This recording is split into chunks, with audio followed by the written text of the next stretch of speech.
إن الحمد لله نحمده ونستعينه ونستغفره ونعوذ بالله من شرور أنفسنا ومن سيئات أعمالنا من يهده الله فلا مضل له ومن يضلل فلا هادي له وأشهد أن لا إله إلا الله وحده لا شريك له وأشهد أن محمدا عبده ورسوله أرسله بالحق بشيرا ونذيرا اللهم صل وسلم وبارك على محمد وعلى آله وصحبه أجمعين أما بعد فإن خير الحديث كتاب الله وخير الهدي هدي محمد صلى الله عليه وسلم وشر الأمور محدثاتها وكل محدثة بدعة وكل بدعة ضلالة وكل ضلالة في النار.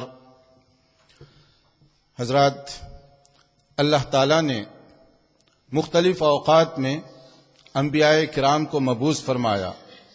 انبیاء کرام بہت کثرت کے ساتھ دنیا میں آتے رہے اور ان کا صحیح نمبر، صحیح تعداد سوائے اللہ کے کوئی نہیں جانتا. لیکن یہ ہے کہ دنیا کے مختلف جگہوں پر انبیاء کرام کو بھیجا گیا. اس لحاظ سے ان کا زمانہ، ٹائم الگ الگ تھا، ان کی زبانیں بھی جدا گانا تھیں، مگر ان سب انبیاء کرام کا مقصد ایک ہی تھا، اور وہ اللہ کے بندوں کو صراط مستقیم کی نشاندہی کریں. تمام انبیاء کرام کی دعوت کا مرکزی پوائنٹ یہی تھا، یا قوم اعبدوا اللہ ما لکم من الہ غیرہ.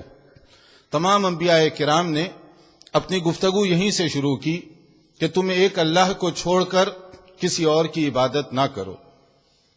یعنی اللہ تعالیٰ کی توحید کی طرف انہوں نے پہلے دعوت دی، کیونکہ یہ بنیاد ہے، یہ فاؤنڈیشن ہے. تمام عبادات کا دار و مدار اسی ایمان اور عقیدے پر ہے. ایمان جتنا مضبوط ہوگا، عمل اتنا ہی مقبول ہوگا. ایمان کمزور اگر ہو جائے تو ہمارا عمل کامیاب نہیں ہو سکتا. اس لیے ایمان پر سب نے زور دیا، اور وہ بھی اللہ تعالیٰ کی معرفت، اللہ تعالیٰ کی توحید، اللہ تعالیٰ کی وحدانیت کی طرف، کیونکہ یہ بنیاد ہے، یہ چابی ہے. اس کے بغیر کوئی عمارت تعمیر نہیں ہو سکتی. نہ ہمارا حج قبول، نہ ہمارا زکوٰۃ، صدقہ، خیرات قبول، اور نہ ہی ہماری دعائیں اللہ کے پاس مقبول ہوں گی اگر عقیدہ توحید کے اندر کوئی کمزوری پیدا ہو جائے. کیونکہ یہ تمام انبیاء کرام کی دعوت کا مرکزی پوائنٹ تھا، اسٹارٹنگ پوائنٹ یہی تھا.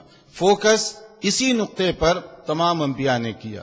پھر اس کے بعد آخر میں خاتم النبیین، سید المرسلین محمد مصطفیٰ صلی اللہ علیہ وسلم دنیا میں تشریف لائے. آپ بھی اپنی دعوت کا آغاز اسی نقطے سے کیا، قولوا لا الہ الا اللہ کے ذریعے سے. کیونکہ اگر یہ مضبوط ہو جائے تو باقی چیزیں آسان ہیں، اور اگر توحید کے اندر کوئی کمزوری رہ جائے تو باقی کوئی چیز اللہ کے پاس قابل قبول نہیں ہو سکتی. نبی کریم صلی اللہ علیہ وسلم کے بعد اب یہ ذمہ داری، یعنی لوگوں تک اللہ کا دین پہنچایا جائے، یہ ذمہ داری آپ کی امت کی طرف منتقل ہو گئی، جس میں ہم سب شامل ہیں. امت کے ہر فرد کی یہ ذمہ داری ہے کہ وہ اپنی طاقت اور استطاعت کے مطابق دین کی دعوت دوسروں تک پہنچانے کی کوشش کرے. اور یہ ہماری ذمہ داری ہے کہ جہاں ضرورت ہو اصلاح اور تربیت کا کام ہم کریں. اس میں کوئی ایکسکیوز نہیں ہے کہ کوئی آدمی بہت پڑھا لکھا ہے وہی دین کی دعوت دے گا، یا ایک آدمی جس کے پاس اونچے مناصب ہیں، عہدہ اچھا ہے، وہی دین کا کام کرے گا، یا کسی کے پاس سرٹیفکیٹ اونچی ہے تو وہ دین کا کام کرے گا. نہیں، یہ ہمارا اپنا کوئی ایکسکیوز اللہ کے پاس قابل قبول نہیں. اس لیے کہ حدیث میں کہا گیا کلکم راع وکلکم مسئول عن رعیتہ، تم میں سے ہر آدمی ذمہ دار ہے، ہر آدمی، اور اپنی ذمہ داری کے بارے میں قیامت کے دن وہ جواب دہ ہے. ہم سب جواب دہ ہیں اللہ کے آگے کہ ہم نے اپنی ذمہ داری کو کہاں تک انجام دیا. اس میں دو حصے ہیں دین کی دعوت کے. ایک یہ ہے جس کو ہم کہتے ہیں اصلاحی کام، یعنی آپ کہیں دیکھیں عمل کی کوئی کمزوری ہے اپنے گھر میں، فیملی میں، ملنے جلنے والوں میں، تو ان کو بھی دین کی دعوت دینے کی ضرورت ہے. مگر اس کا تعلق، چونکہ وہ مسلمان ہیں، اپنے آپ کو مسلمان کہتے ہیں، تو اصلاحی کام کی ضرورت ہے. شاید ان کو مسئلہ نہیں معلوم، شاید وہ سمجھ نہیں سکے، یا ان کے سمجھنے میں کوئی کنفیوژن ہے، تو دین کی دعوت ان کو بھی دینی ضروری ہے. گھر کے افراد کو، خاندان کے افراد کو، ملنے جلنے والوں کو، یہ اصلاحی کوششیں ہیں. اور دوسرا، غیر مسلموں تک پہنچنا. اگر آپ غیر مسلم تک خود نہیں دعوت دے سکتے تو جو دعوت دینے والے ہیں ان کے لیے آپ کی محنت اور آپ کی کوشش یا آپ کی مدد ہونی چاہیے، ہیلپ اور کوآپریشن، تاکہ اس کے ذریعے سے دین کا پیغام بہتر انداز سے دوسروں تک پہنچایا جا سکے. اگر آپ خود کرتے ہیں بہت اچھی بات ہے، لیکن نہیں کرتے تو جو لوگ یہ کام کر رہے ہیں آپ ان کے دست و بازو بننے کی کوشش کریں، آپ ان کی ہیلپ کرنے کی کوشش کریں. یہ ہم سب کی ذمہ داری ہے. جیسے گھر کا مسئلہ ہے، اگر ہماری اولاد بے نمازی ہو تو ہماری دین کی جو کوششیں ہیں وہ بیکار ہو جائیں گی. تو اس کے لیے ہمیں حکم دیا گیا کہ جب بچے چھوٹے ہوں تو ان کو دین کی طرف لگاؤ. خاص طور پر صلاۃ، نماز کا حکم دیا گیا کہ جب وہ 7 سال کے ہوں تو نماز کی ٹریننگ دو ان کو. کب تک؟ 10 سال تک. اور 10 سال کے ہو جائیں اور نماز میں کوئی غفلت اور کوتاہی کرو تو ایکسکیوزز تلاش مت کرو، بلکہ سختی کا معاملہ کرو، کیونکہ نماز میں کوئی غفلت برداشت نہیں کی جا سکتی. اس کے لیے تمہیں سختی کرنے کی بھی اجازت دی گئی تاکہ بچے جو ہے نمازی بن سکیں. تو جو ماں باپ 3 سال کوشش کریں، یعنی 7ویں سال سے وہ محنت کریں، کوشش کریں، تربیت دیں، تو ان سے امید یہی کی جاتی ہے کہ 10ویں سال تک بچہ جو ہے 3 سال میں اتنا ٹرین ہو جائے کہ وہ خود نمازی بن جائے. اور اگر کبھی غفلت ہو رہی ہے تو ماں باپ کو چاہیے کہ اس میں بہانہ بازی نہ کرے کہ بچے کا کام زیادہ تھا، ہوم ورک زیادہ تھا، یا کل بہت زیادہ تھکا ہوا تھا تو کچھ دیر سونے کے لیے چھوڑ دیجئے اس کو. یہ سب بہانے ہیں اور اللہ تعالیٰ کے پاس یہ بہانے قابل قبول نہیں ہوتے. پچھلی جو قومیں تباہ اور برباد ہوئیں ان کا جو سبب بتایا گیا سورہ مریم کے اندر، آپ دیکھیں انبیاء کرام کا تذکرہ کرنے کے بعد میں جو قومیں تباہ ہوئی ان کا ریزن بتایا گیا.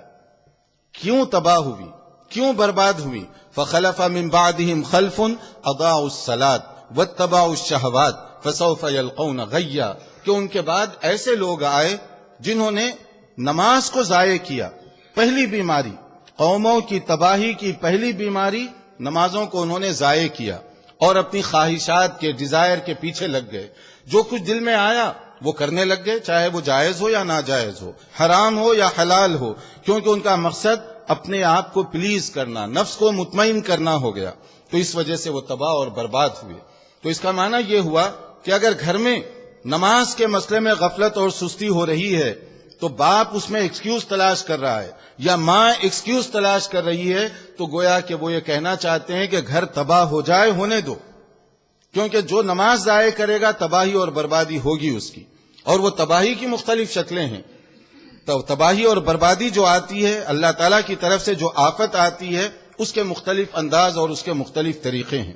اسی طرح سے آپ دیکھتے ہیں آپ کی فیملی میں خوشی کے موقع پر یا غمی کے موقع پر کوئی ایسی چیز ہو رہی ہے جو شرعی لحاظ سے غلط ہے، تو وہاں کمپرومائز مت کیجیے، وہاں سمجھوتا مت کیجیے، کیونکہ یہ اللہ کا دین ہے اور اللہ کے دین میں کمپرومائز کی کسی کو اجازت نہیں ہے.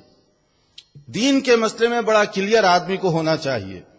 آپ بہتر انداز سے ان کو سمجھائیں، بتائیں کہ شادی کے موقع پر، خوشی کے موقع پر، مسرت کے موقع پر کیسے ہمیں بیہیو کرنا چاہیے، کون سے کام کرنے چاہیے، کس طرح کرنے چاہیے، آپ ان کو ایکسپلین کیجیے. اور اسی طرح غمی کے موقع پر، ماتم کے موقع پر، وفات کے موقع پر کون سے کام کرنے کے ہیں اور کون سے کام نہیں کرنے کے ہیں، شرعی لحاظ سے آپ ان کو بتائیے. اگر جیسے ہم لوگ کہتے ہیں بعض لوگ کہ چھوڑو جانے دو، اس لیے کہ لوگ ناراض ہو جائیں گے، اس لیے کہ لوگ پھر بولنے لگیں گے. آپ یہ کہنا چاہتے ہیں کہ اللہ ناراض ہو جائے، کوئی بات نہیں ہے. برادری ناراض نہ ہو، خاندان والے ناراض نہ ہو، اس لیے ان کا خوف ہے. اللہ کی ناراضگی کا کوئی ڈر اور خوف نہیں ہے. تو اس کا معنی یہ ہوا کہ ایمان کمزور ہو گیا، عقیدہ خراب ہو گیا. وہاں طریقہ یہ ہے کہ جو غلط کام کیے جا رہے ہیں آپ ان کو بتائیے کہ یہ چیز غلط ہے، اس کے ساتھ کوئی کمپرومائز مت کیجیے، کوئی سمجھوتا مت کیجیے. کیا کر لیں گے کوئی لوگ ناراض ہو کر؟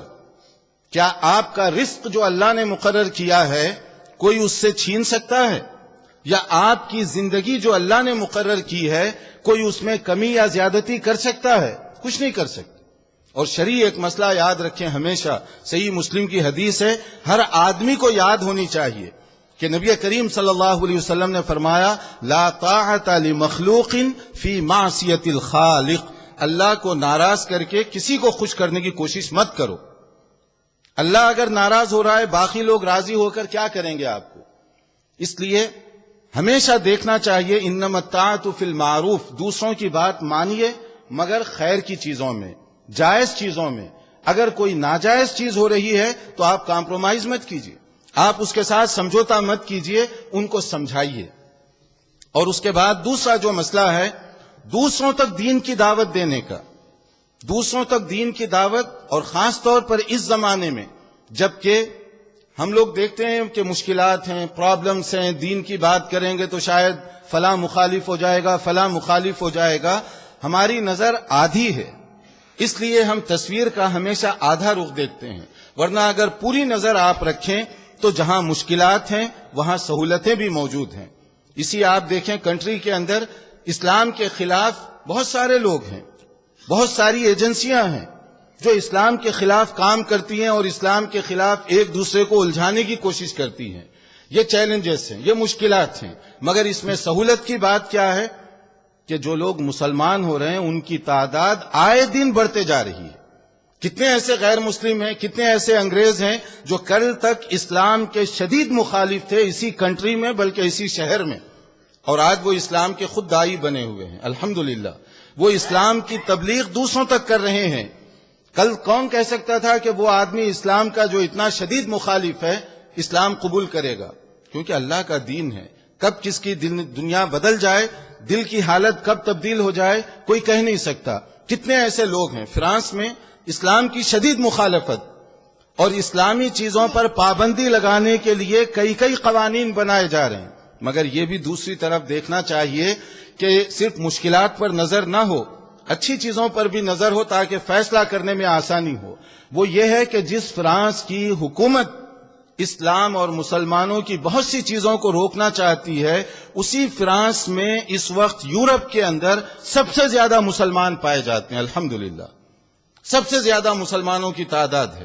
تو ایک طرف اتنی شدید رکاوٹ اور دوسری طرف اتنی زیادہ تعداد میں مسلمان بھی ہو رہے ہیں، اور یہی مسئلہ مختلف یورپی علاقوں میں آپ دیکھ سکتے ہیں کہ جو شدید اسلام کے مخالف ہیں پتہ چلتا ہے کہ وہ بعد میں خود مسلمان ہو گئے، اور جب بعد میں مسلمان ہوئے اب ان کو خود شرمندگی ہو رہی ہے کہ ہم نے کیا کیا اسلام کے خلاف غلط کام کیا۔ ورنہ سوئٹزرلینڈ میں مسجد کی تعمیر، خاص طور پر میناروں کی تعمیر پر جو شخص بہت زیادہ کوشش کر رہا تھا کہ سوئٹزرلینڈ ایک ایسا کلچرل ملک ہے یورپ کا، مغربی دنیا کا، کہ اس کی اپنی تہذیب ہے، اس کی اپنی کلچر، اس کی ثقافت ہے، لہٰذا وہاں مسجد کے مینارے نہیں بنانے چاہیے۔ اس کے لیے مہم چلائی، مہم پاس ہو گئی اور مسجد کے میناروں پر پابندی لگا دی گئی، مگر اللہ کا کرنا ایسے ہوا کہ مسجد کے میناروں پر پابندی لگانے کے بعد جو لیڈنگ پوزیشن میں تھا اس موومنٹ کا وہ خود مسلمان ہو گیا، اور وہ یہ کہہ رہا ہے کہ میرے لیے زندگی بھر کا یہ صدمہ ہو گیا کہ میں کاش یہ مہم چلانے سے پہلے دین کو پڑھا اور سمجھا ہوتا۔ اب میں خود اس دین کا علم بردار ہوں، اب میں چاہتا ہوں کہ وہ پابندی کو ریموو کیا جائے۔ اب کیسے کیا جائے؟ تو کل تک جو شدید مخالف تھا اللہ نے اس کی ہدایت دی اور وہ دین کے اندر داخل ہوا۔ اور ایسے کتنے ایسے لوگ ہیں جو شدید مخالف تھے لیکن دین کے اندر داخل ہوئے۔ تو اس کا معنی کیا ہے؟ مشکلات بھی اپنی جگہ، لیکن اللہ تعالیٰ نے ایسے انتظامات فرمائے کہ سہولتیں بھی اپنی جگہ موجود ہیں۔ اب ہمیں یہ کام کرنا چاہیے کہ اس وقت جب کہ لوگ پیاسے ہیں صحیح دین کو سننے کے لیے، صحیح دین کو سمجھنے کے لیے، ہم اس میں کتنی کوشش کر رہے ہیں۔ اگر ہم اس موقع سے فائدہ نہ اٹھائیں تو اللہ کے پاس ہم کیا جواب دے سکیں گے؟ اس لیے کہ یہ ہماری بنیادی ذمہ داری ہے، دین کی دعوت، دین کا پیغام دوسروں تک پہنچانا۔ سورہ فصلت آیت 33 اس میں کیا کہا گیا؟ وَمَنْ أَحْسَنُ قَوْلًا مِّمَّنْ دَعَا إِلَى اللَّهِ وَعَمِلَ صَالِحًا وَقَالَ إِنَّنِي مِنَ الْمُسْلِمِينَ۔ بہترین آدمی کون ہے؟ کون ہے بہترین آدمی؟ جس کا بینک بیلنس زیادہ ہو، یا جس کی پراپرٹی زیادہ ہو، یا جس کی لگژری لائف ہو؟ نہیں، قرآن کریم کی اس آیت میں کہا گیا بہترین آدمی، احسن، بہترین آدمی وہ ہے جو ایمان لائے اللہ تعالیٰ پر اور وہ ایمان کی دعوت دوسروں تک پہنچائے، دوسروں تک دین کی دعوت دینے والا وہ بہترین ہے۔ سورہ آل عمران آیت 110 اس میں کہا گیا کنتم خیر امۃ اخرجت للناس تأمرون بالمعروف وتنہون عن المنکر وتؤمنون باللہ، تم بہترین امت ہو، بہترین، سپریم۔ کیوں؟ کیا ہمارے 3 ہاتھ ہیں یا 4 پاؤں ہیں اس لیے ہم بہتر ہیں؟ نہیں، تم بہترین ہو اس لیے کہ تمہارے اندر 3 باتیں ہیں۔ اگر وہ 3 باتیں ہوں گی تو تم بہترین رہو گے، اور اگر اس کو گنوا دو گے تو پھر بہترین نہیں ہو سکتے۔ ایک چیز ایمان باللہ کہ اللہ تعالیٰ پر ایمان لانے کا اعلان، اور دوسرا امر بالمعروف، المعروف کہتے ہیں اچھی چیزوں کو پہنچانا دوسروں تک، خیر کی باتوں کو پہنچانا، اور المنکر بری چیزوں سے، ایول سے لوگوں کو روکنا۔ یعنی ہم بہترین اس لیے ہیں کہ ہم اللہ پر ایمان رکھتے ہیں اور دین کی بات دوسروں تک پہنچاتے ہیں اور غیر دینی باتوں سے لوگوں کو منع کرتے ہیں۔ اگر یہ چیز ہو تو قرآن مجید کے مطابق ہم بہترین ہونے کے حقدار ہوں گے، اور اگر یہ کام ہم نہ کریں تو قرآن مجید کی تعلیمات کے مطابق ہم بہترین نہیں ہو سکتے۔ ہمیں اللہ نے جو صفات دی ہیں گویا کہ ہم اس کو گنوا دے رہے ہیں۔ تو اس کے لیے ہمیں بہترین ہونے کے لیے المعروف کو عام کرنا چاہیے، المنکر کو روکنا چاہیے۔ المنکر کو کیسے روکیں گے؟ اس کے لیے ایک حدیث میں طریقہ بتایا گیا، اس میں لیولز ہیں منکر کو، برائی کو، ایول کو روکنے کے۔ وہ لیول کیا ہیں؟ من رآ منکم منکرا فلیغیرہ بیدہ، اسٹیپ نمبر 1 کہ اگر کوئی برائی کو دیکھے تو اس کو اپنی طاقت سے فزیکلی روک دے اس کو، اور اگر یہ نہیں ہو سکتا وَمَن لَّمْ يَسْتَطِعْ فَبِلِسَانِهِ، اسٹیپ نمبر 2 اگر آپ ہاتھ سے فزیکلی نہیں روک سکتے کم سے کم زبان تو استعمال کریں، خیر کی بات کریں، برائی کو برائی بتائیں، لوگوں کو روکنے کی کوشش کریں واعظ و نصیحت کے ذریعے سے۔ اور حالات اتنے ہو گئے گزرے کہ زبان بھی آپ استعمال نہیں کر سکتے، وَمَن لَّمْ يَسْتَطِعْ فَبِقَلْبِهِ وَذَلِكَ أَضْعَفُ الْإِيمَانِ، کہ اگر اتنا بھی نہیں کر سکتے تو برائی سے سمجھوتا مت کرو، مگر برائی کو دل میں برا سمجھو، اور یہ کمزور ترین ایمان کی علامت۔ اب اس میں دراصل لیولز ہیں، لیولز کیسے اس کو سمجھانے کے لیے آسان میں ایک ایگزامپل دیتا ہوں کہ آپ گھر میں بیٹھے ہوئے ہیں، مثال کے طور پر ٹی وی دیکھ رہے ہیں، اچانک کوئی منظر آیا جو آپ کو نہیں دیکھنا چاہیے، تو اب آپ کیا کریں گے؟ وہاں پر اپنے بچوں کو واعظ و نصیحت کریں گے کہ بیٹا یہ بری چیز ہے، بدل دو، ایسے کرو؟ نہیں، حدیث کا تقاضا یہ ہے کہ وہاں ریموٹ کنٹرول لیں، فوری ٹی وی کو آف کر دیں، آپ بند کر دیں یا اس کو چینج کر دیں، بعد میں سمجھائیے، پہلے بند کیجیے۔ اور اس کے بعد اگر آپ باہر جائیں، سمجھیے دکان میں آپ گئے، وہاں پر بھی وہی ٹی وی چل رہا ہے، مثال کے طور پہ وہی سین ہے، تو آپ کیا کریں گے؟ وہاں پر ریموٹ کنٹرول لے کر بند کریں گے؟ نہیں، یہ غلط ہو جائے گا، بلکہ وہاں آپ کا طریقہ یہ ہے کہ پہلے زبان استعمال کریں۔ دونوں جگہ، یعنی مارکیٹ میں آپ دیکھ رہے ہیں وہی ٹی وی کا پکچر چل رہا ہے جو گھر میں چل رہا تھا، تو دونوں جگہ روکنے کا انداز الگ الگ کیوں ہے؟ یہ دین کی حکمت اور مصلحت ہے۔ وہ اس لیے کہ گھر آپ کا ہے، بچے آپ کے ہیں، یہاں آپ کی حکومت اور آپ کا کنٹرول ہے، تو آپ زبان کے بجائے پہلے اپنے ہاتھ سے اس کو بند کر دیجئے تاکہ وہ برا منظر ختم ہو جائے، اور پھر ان کو سمجھائیے۔ اور مارکیٹ میں جائیں گے اور وہی کام وہاں پر کریں گے کہ جا کر آپ جو ہے ٹی وی کو بند کریں گے، تو اس سے کیا ہوگا؟ فتنہ مچے گا اور زیادہ مشکلات پیدا ہوں گی، کیونکہ وہ آپ کا گھر نہیں ہے، آپ کا کام وہاں پر زبان سے سمجھانا ہوگا۔ تو اسی طرح سے منکرات کو کہیں بھی دیکھیں، حالات کے اعتبار سے اس کو آپ روکنے کی کوشش کریں جہاں جو چیز زیادہ فائدہ مند ہو، تاکہ آپ کا کام فتنہ نہ پیدا کرے، بلکہ آپ بہتر طریقے سے دین کی بات ان تک پہنچائیے۔ اسی کے لیے سورہ یوسف میں آیت 108 اس کے اندر ایک طریقہ بتایا گیا، قُلْ هَٰذِهِ سَبِيلِي أَدْعُو إِلَى اللَّهِ عَلَىٰ بَصِيرَةٍ أَنَا وَمَنِ اتَّبَعَنِي۔ نبی کریم صلی اللہ علیہ وسلم سے فرمایا گیا کہ آپ اعلان کر دیجئے کہ یہی میرا راستہ ہے، کہ لوگوں کو صراط مستقیم دکھانا، سیدھا راستہ بتانا۔ اور کیسے بتانا؟ علی بصیرۃ، علم، حکمت اور دانائی کے ساتھ۔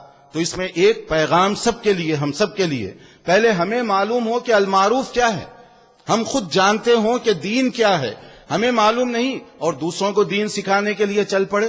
ہم خود جانتے نہیں, دوسروں کی تربیت کرنا چاہیں گے تو یہ بات درست نہیں ہوگی. پہلے خود معلوم کریں کہ کون سی چیز کیا ہے, پھر اس کے بعد وہ دین کا مسئلہ بھی معلوم ہونا ضروری ہے.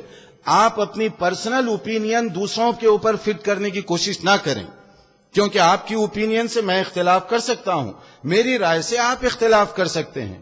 دین کا جو مسئلہ ہے پہلے وہ معلوم کیجئے کہ وہ مسئلہ کیا ہے اور اس کا لیول کیا ہے, حرام ہے, واجب ہے, فرض ہے, کیا ہے, یہ معلوم ہونا چاہیے تاکہ ہمارا جو اپروچ ہے وہ بھی صحیح اور مناسب طریقے کا ہو. تو یہ بصیرت کے اندر یہ ساری چیزیں شامل ہیں, اور اگر یہ ساری چیزوں کے ساتھ ہم دین کی دعوت دیں گے تو اس کا فائدہ ہوگا, کیونکہ ہمیں معلوم بھی ہے, عمل بھی کرنے کی کوشش کر رہے ہیں, پھر آہستہ آہستہ ہم پہنچا بھی رہے ہیں.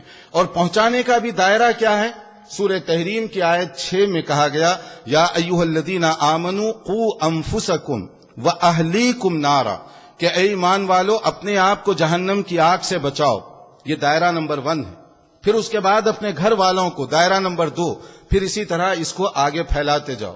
یہ نہیں ہے کہ گھر میں اپنے بچوں کو نہ وضو کا مسئلہ معلوم, نہ نماز کا مسئلہ معلوم ہے, آپ 100 میل دور جا کر واعظ و نصیحت کی بات کر رہے ہیں, دین کی دعوت دے رہے ہیں. ایسے نہیں, پہلے گھر سے شروع کیجیے, پھر اس کے بعد آہستہ آہستہ اس کو پھیلاتے جائیے. اور یہ ہم سب کی چونکہ ذمہ داری ہے, اس لیے ہم دین کو خود سمجھیں, اس پر عمل کریں, اور جہاں بھی کہیں دین کے خلاف کوئی بات ہو رہی ہو تو ان کو بھی سمجھائیے, ان کو بھی نصیحت کیجیے, اور یہ ٹرینڈ بنائیے, یہ کوشش کیجیے کہ اگر آپ کی برادری میں کوئی غیر اسلامی بات ہو رہی ہے, سمجھانے کے باوجود وہ نہیں مانتے, بائیکاٹ کیجیے ان کا, اور بول کر بائیکاٹ کیجیے کہ آپ کا انویٹیشن لیٹر ہمیں مل گیا مگر آپ یہ غلط کام کر رہے ہیں اس لیے ہم اس میں نہیں آئیں گے, تاکہ معلوم ہو, یہ جرأت پیدا کریں, یہ اعتماد اپنے اندر پیدا کریں کہ آپ برادری کے آدمی ہیں, ہم آپ کی ریسپیکٹ کرتے ہیں, مگر آپ کی شادی میں یہ غلط کام ہو رہا ہے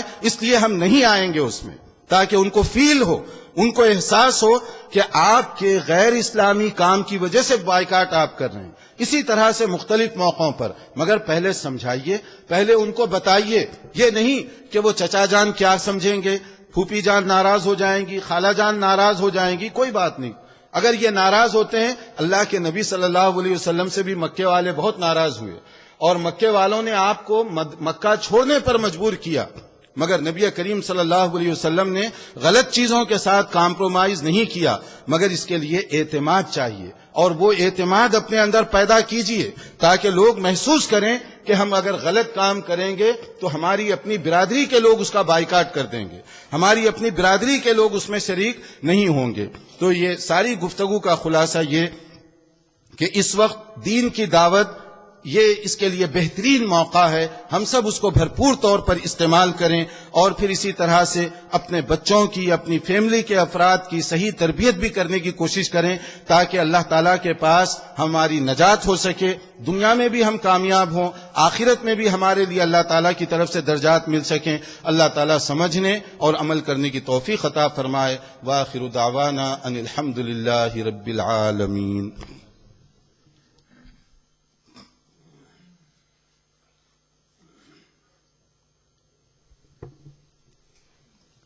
الحمد للہ رب العالمین والعاقبۃ للمتقین والصلاة والسلام علی رسولہ الکریم وعلی آلہ وصحبہ اجمعین ومن تبعہ بإحسان الی یوم الدین. اما بعد. Brothers, inviting people to the way of Allah subhanahu wa ta'ala, guiding to the straight path is basic duty and requirement for all believers. This is our duty to invite people to the way of Allah subhanahu wa ta'ala. Giving dawah is basic requirement and duty for every believer. And we can divide for easy understanding this duty into two categories. One, those who born as a Muslim, but they are not aware with basic Islamic teaching, such as many Muslim brothers and sisters. They don't know articles of faith. They don't know pillars of Islam.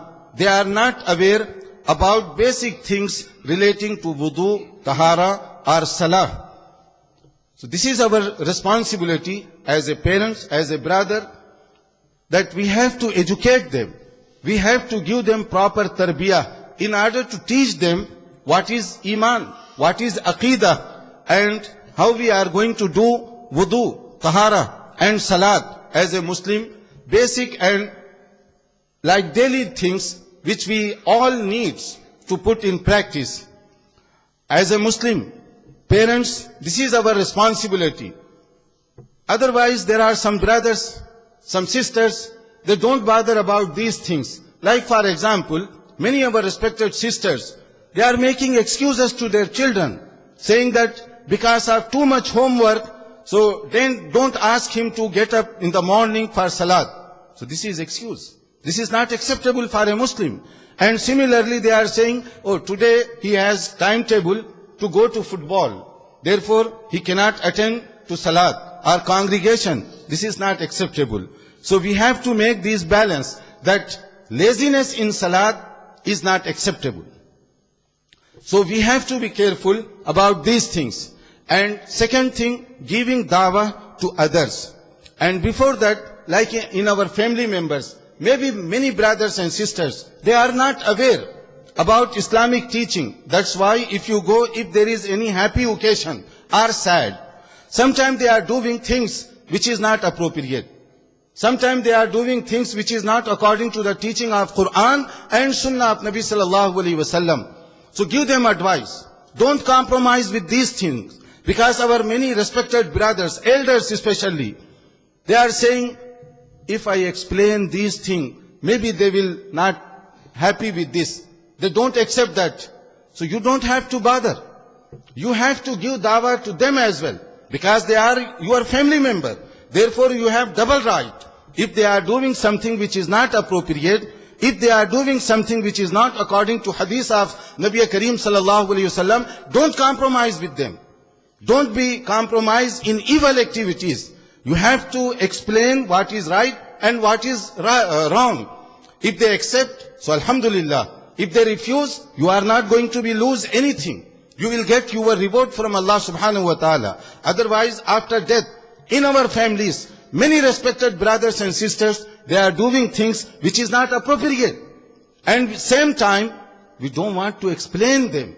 That is not appropriate for a Muslim. And similarly, in happy occasions, like if you go to wedding ceremony, for example, they are doing many things which is not appropriate according to Islamic Sharia. But same time, we are not ready to explain them what is right and what is wrong. So this is our duty to explain them regardless of their action or reaction. Because this is deen. And in the matter of deen and aqidah, there is no compromise. So there is no weakness. We have to be strong in our iman and in our aqidah. And then give dawah to those who are non-Muslim. This is also our responsibility, our duty. So alhamdulillah, nowadays, alhamdulillah, there is opportunity to giving dawah for non-Muslims. So we don't know how Allah subhanahu wa ta'ala will change their hearts and minds. Because many brothers, till yesterday, they were against Islam, but today, they are da'i and priest of Islam, preacher of Islam. Alhamdulillah. You can see here around this country, as well as in Europe, there are many, alhamdulillah, in thousands. They were against Islam and Islamic teaching, but now, alhamdulillah, they are soldier of Islam. So we don't know how they are going to change and when they are going to change.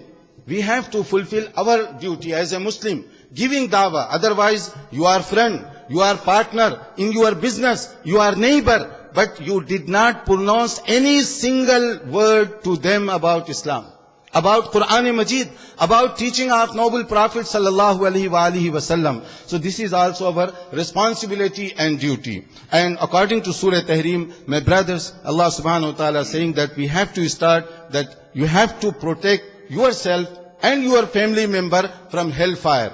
So step number 1, we have to understand what is deen. And step number 2, whatever you understand, put in practice. And then you have to explain to your children and your family member, and then you can go to other brothers, our other sisters as well. May Allah give us tawfiq and ability for understanding and following the best. Inna Allah wa malaikatahu yusalluna ala nabi. يا أيها الذين آمنوا صلوا عليه وسلموا تسليما اللهم صل على محمد وعلى آل محمد كما صليت على إبراهيم وعلى آل إبراهيم إنك حميد مجيد اللهم بارك على محمد وعلى آل محمد كما باركت على إبراهيم وعلى آل إبراهيم إنك حميد مجيد اللهم اغفر لجميع المؤمنين والمؤمنات والمسلمين والمسلمات الأحياء منهم والأموات اللهم أعز الإسلام والمسلمين ربنا آتنا في الدنيا حسنة وفي الآخرة حسنة وقنا عذاب النار ربنا لا تزغ قلوبنا بعد إذ هديتنا وهب لنا من لدنك رحمة إنك أنت الوهاب اللهم إنا نسألك الهدى والتقى والعفاف والغنى اللهم احفظنا من كل بلاء الدنيا وعذاب الآخرة سبحان ربك رب العزة عما يصفون وسلام على المرسلين والحمد لله رب العالمين